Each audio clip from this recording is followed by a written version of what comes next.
Now Jehoshaphat had great wealth and honor, and he allied himself with Ahab by marriage. Some years later he went down to see Ahab in Samaria.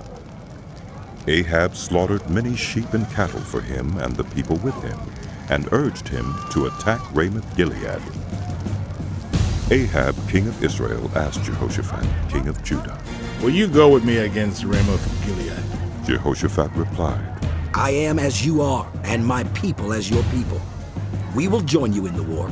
But Jehoshaphat also said to the king of Israel, First, seek the counsel of the Lord. So the king of Israel brought together the prophets, 400 men, and asked them, "Shall we go to war against Ramoth-Gilead, or shall I not?"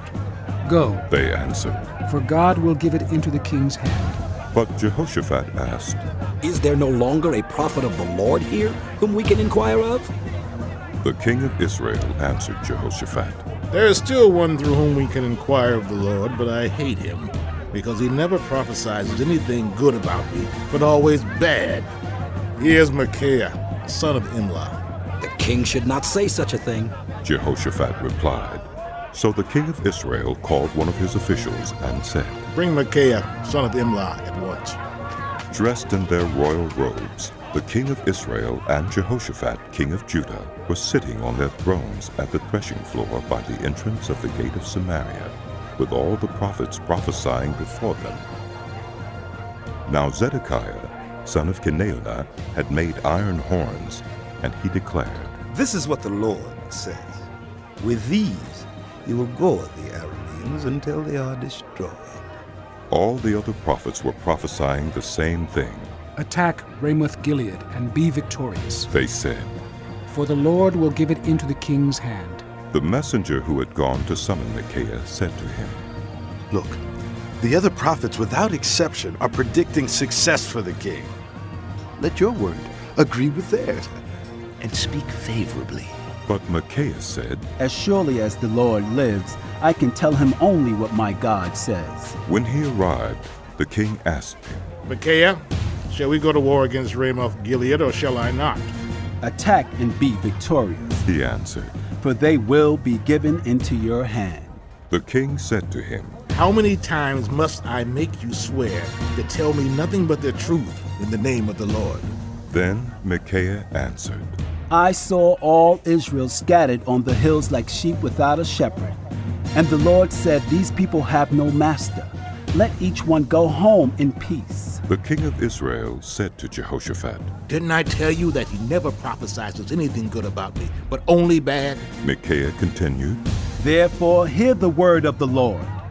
I saw the Lord sitting on his throne with all the host of heaven standing on his right and on his left. And the Lord said, Who will entice Ahab, king of Israel, into attacking Ramoth-Gilead and going to his death there? One suggested this, and another that. Finally, a spirit came forward, stood before the Lord, and said, I will entice him. By what means, the Lord asked. I will go and be a lying spirit in the mouths of all his prophets, he said. You will succeed in enticing him, said the Lord. Go and do it. So now the Lord has put a lying spirit in the mouths of these prophets of yours. The Lord has decreed disaster for you.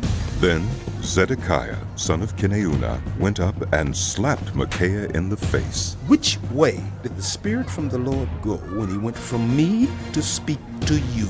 He asked.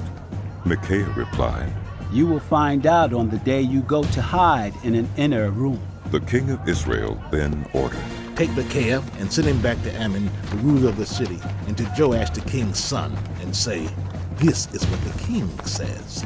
Put this fellow in prison and give him nothing but bread and water until I return safely." Micaiah declared.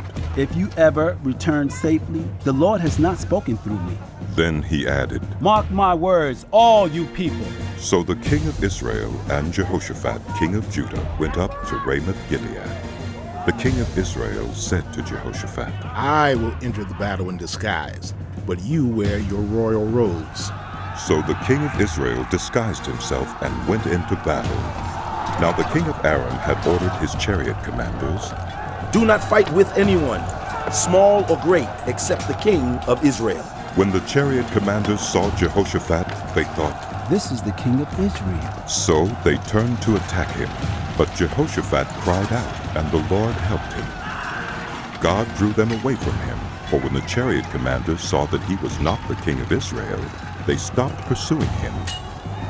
But someone drew his bow at random and hit the king of Israel between the breastplate and the scale armor.